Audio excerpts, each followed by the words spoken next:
ফ্রিজে কেন স্টেবিলাইজার ব্যবহার করা হয়? স্টেবিলাইজার কত প্রকার ও কি কি? কোন স্টেবিলাইজারের কাজ কি?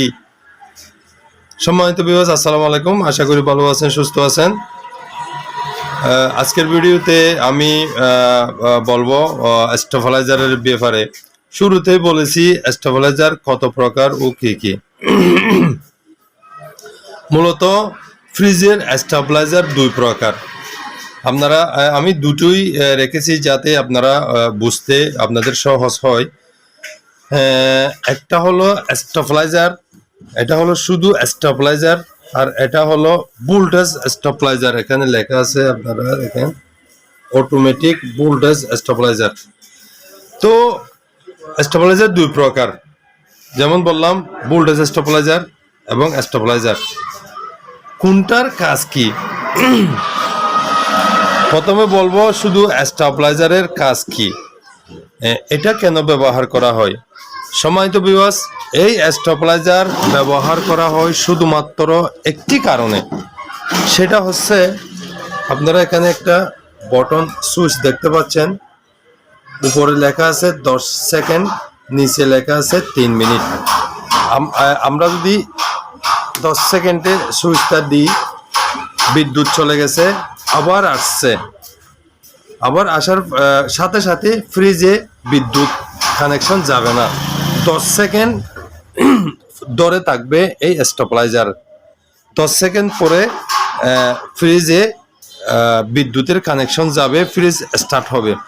যখন আমরা এই সুইচটাকে নিচের দিকে অর্থাৎ 3 মিনিটের দিকে দেব, তখন বিদ্যুৎ চলে গেছে, হঠাৎ আবার আসছে।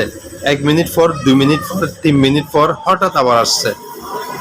সাথে সাথে ফ্রিজে বিদ্যুৎ কানেকশন যাবে না। 3 মিনিট পর, 3 মিনিট পর্যন্ত এই স্টেবিলাইজারে ধরে রাখবে। 3 মিনিট পর ফ্রিজে বিদ্যুৎ কানেকশন যাবে। এটার কাজ শেষ।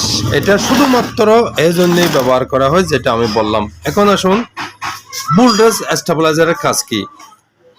আপনারা হয়তো অবগত আছেন, আমাদের দেশে প্রায় সময় বিদ্যুতের ভোল্টেজ কমে যায়। তার মানে স্বাভাবিক বিদ্যুৎ থাকে 220, 220, আপনারা সবাই জানেন। মাঝে মাঝে কি হয়, 200 থেকে নিচে নেমে আসে, 170, 180, 165 পর্যন্ত চলে আসে। তখন ফ্রিজ চলে না, লো ভোল্টেজের কারণে। একটা ফ্রিজের মিনিমাম 200 প্লাস ভোল্টেজের দরকার, 200 প্লাস ভোল্টেজের দরকার। তো যখন 200 থেকে নিচে নেমে আসে, অনেক ফ্রিজ চলে না। তখন এই স্টেবিলাইজারটাই কি করবে, আপনার ফ্রিজের যতটুকু বিদ্যুৎ দরকার ততটুকু এই স্টেবিলাইজার বিদ্যুৎ তৈরি করে আপনার ফ্রিজকে দেবে। আপনার ফ্রিজ চলবে।